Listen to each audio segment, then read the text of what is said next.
we wake, hear the birds and see the sun. Side by side our fears are done. Oh, the good times just begun. Welcome to Hub City Homestead. We have fun news going on here. I'm going to show you something and you guys tell me in the comments what is missing. What's missing, Maren? The trailer. The trailer. Oh, my brother and his wife are in the process of moving into their new home. There'll be a little video on this. And we're really excited. They're super excited because they're all reunited. They haven't been, he's been down here working for the last 6 months while she's been living up north with the kids finishing school. And so they are now all together and they're really excited about that.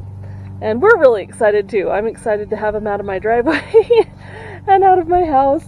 But also thrilled that they live down close to us as well, because I love them and they're awesome people, and so it's good. It looks so weird having the trailer out of the yeah, looks weird, doesn't it? Ollie. There's Ollie. What we have, let's hold on tight. Found what we're looking for in life. Call us crazy, but things are finally right. With you and I, the future is bright. Oh, you and I, we got it. Oh, we don't need no more. Have you ever eaten crab? Even in the hard times. Come on!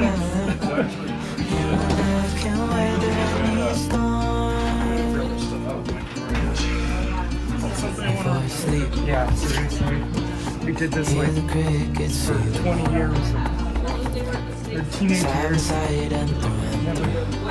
That's the problem, is we never documented it. They're documented. It's documented in my knees, Jake.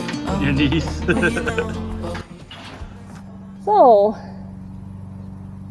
I was thinking I would do another garden tour, show you what we've got going on. Maybe ask you some questions and you can comment and tell me what you think. And thank you all for watching our newest Meet the Chickens video. We will be posting another one on Thursday for Wyandotte chickens. And if you don't know what a Wyandotte chicken is, they're another fabulous dual purpose breed. So if you're looking for chickens that'll do lots of eggs but also be good for harvesting for meat, Wyandottes are a good chicken. Oh, we have our sunflowers over here, and this one here is amazing. I believe it's a Mongolian giant, because just look at these leaves. Like, there's my hand in front of that leaf. It's just huge, and I haven't gotten a flower on it yet. It's gotten so big, so we're just watching that one grow. But all my Russian ones and my regular ones have done really well. I think I've got another strawberry plant working its way up there, and more strawberries coming on. They need to be watered. We have had a relatively wet summer. We've had a little bit of rain just about every week, but it's still so dry. Because of the drought that we've had over the last few years, they have put us on more restrictions with the water. We're just working on rebuilding. Utah goes through this all the time. People might call it climate change, but for us, it's a cycle. We go through drought years, and then we have wet years where things are very good and prosperous. So we're just in that cycle again. We're hoping that this wet spring, summer, winter, or fall, I should say. No, we haven't hit fall yet, but this summer that's been so moist, we are hoping it's a sign that this winter will be a big, heavy winter and help us fill our reservoirs and have the water we need. So let's take a walk through the garden. It is so nice to be able to walk through my garden from this end and not have to walk through the flowers to get there. So we've got all our daylilies are doing good. Our butterfly bushes are just exploding with flowers. And I've seen the butterflies on them. I know that the hummingbirds come in and look at them. Our tomato plants are doing okay, but it looks like I think I've had some deer come through and nip off some of the tops of these, which for us seems unusual. We haven't had a lot of deer problems right here where we live. These are, I believe, a paste tomato. That doesn't look so good there. But it looks like we've got some tomatoes coming on here. Our tree's looking good.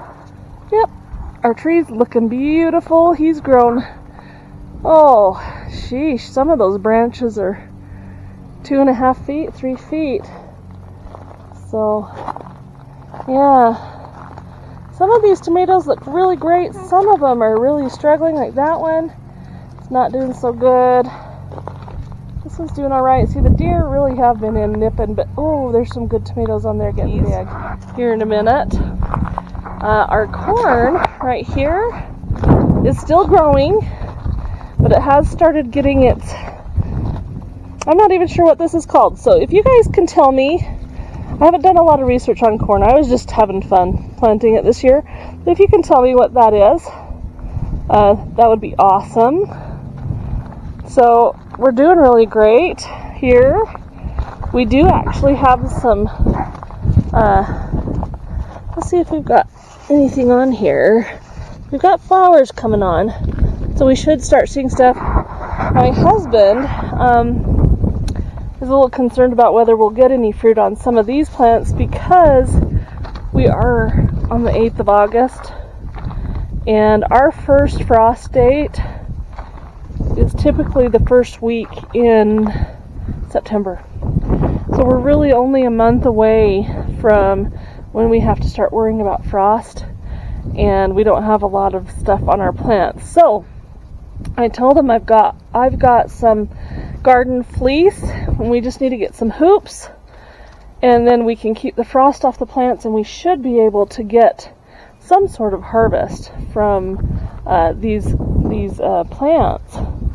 So this one here, I believe these are my little sugar baby watermelons, and look at that, they're so cute. So we got some little watermelons in there. And then these ones are my Congo watermelons. And I know I saw one in here, but it was really small. Can't find it right now. Oh, right there. So I've got one growing, but I'm not sure. Oh yeah, there's a couple. There's another one down in there. You can see it. See? 3 right there. Oh, yeah. So we're just going to keep watering those. If we need to cover them, we will, and we'll see what happens and see if if we can just keep the frost off of them long enough, maybe, if they'll survive. These are all beans, and we do have flowers on them. This one's starting to get a little viney, but we need to get stuff for them to grow up onto so that they can grow up. Here's our pole beans. And we do need to have something for them to grow up on as well. They look great, but like I said, we've only got a month before frost comes, and we'll just see what we can get. Our corn back here is looking good. It doesn't have the stuff on the top. Like I said, if you'll comment down below what the stuff on top of the corn is. But we do have some wonderful spaghetti squash coming in here. I love spaghetti squash. It is delicious. Now, we have our water tank here. Okay, a good chunk of what we have in here is actually rainwater, because we have had a lot of rain, and we got this hooked up after the rain started, and we have filled it at least once for rainwater. So it's awesome, and this allows us to water our garden on the in-between days when we can't use the hose to water. And we're just kind of keeping an eye on it because we know that an algae buildup can happen in there. We'll have to see what happens. We may just take some spray paint and spray over it in black to help prevent the algae from growing. And then over here in Susie's garden, we've got more corn still growing. These are pumpkins, and I might be surprised because I just can't see into them and I can't see what's going on to see if we've got, I'm not seeing any pumpkins. So, like I said, we'll just have to see what happens so that if we need to cover it with garden fleece or whatever we need to do so that we can get further into the fall season without a frost, we'll do what we can. Every year is a learning year, and I know I've said that several times on my videos. There is no if you've learned something from your garden, there is no garden that is a failure. And so we're getting better and better every year at planting and growing. Our soil is getting better because our soil is still really bad. But with the goats and the chickens, we have great compost and things to mix into the soil, and gradually we're going to build that soil to be really, really beautiful and really, really healthy. Now, I would recommend that if you do raised beds, you can totally make your soil really good the first time around. But we didn't do that because we used soil that we had purchased for our grass and our lawn. So, and that, speaking of that, is not, it's okay. We fertilized it, and I don't think we watered it enough, and we ended up burning our grass. So we're going to overseed it this fall and see how it works in the spring, see if we can't get it to grow up a little bit more in the spring. And I think next year we will have a really gorgeous, beautiful lawn. What is wonderful about this is that we are only watering it no more than twice a week, and sometimes only once a week. Well, with the rain we don't have to water it as often. And the stuff that is growing is really, really green, and it's beautiful lawn. So we're kind of letting it go to seed and letting it replant itself a little bit and letting it fill in, and it'll be a beautiful lawn.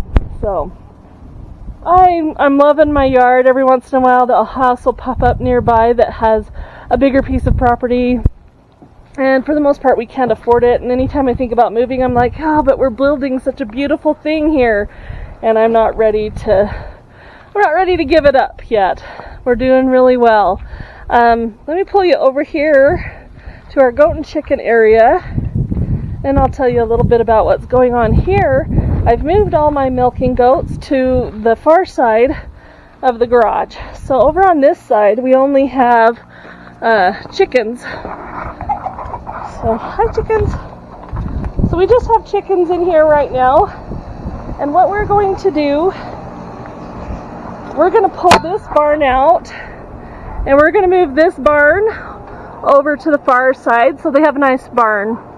And I know I've talked about this before. We're going to finish that barn up, put a door on it, cover most of the open spaces so that it'll hold more heat, so that when we're in kidding, which we will start in October, we can lock Mama in there at night when it's cold and have the heat lamp, and she can stay warm and the babies can stay warm.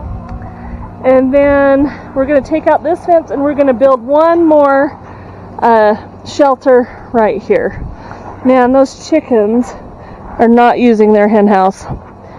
You could probably see all those eggs. I don't know if you can see all those eggs underneath the coop. So we may have to look at some solutions for that. I don't know. We'll see. Anyway, so next video, watch for our Wyandotte video, and then we will be doing some project this week that will get posted in the coming weeks and show you how we're doing on our goat barns. Thanks for joining us. Also watch for merch on our website at hubcityhomestead.com. I've had people asking me, do you have t-shirts, do you have stickers? And And we're working on it. We are working on putting up new merch again, because we haven't had it for a long time, because we were just getting started. But we'd love to have you support us by buying some of our merch, and check out our website, see what we've got available there. And so thanks for joining us, and we'll talk to you later. Bye bye.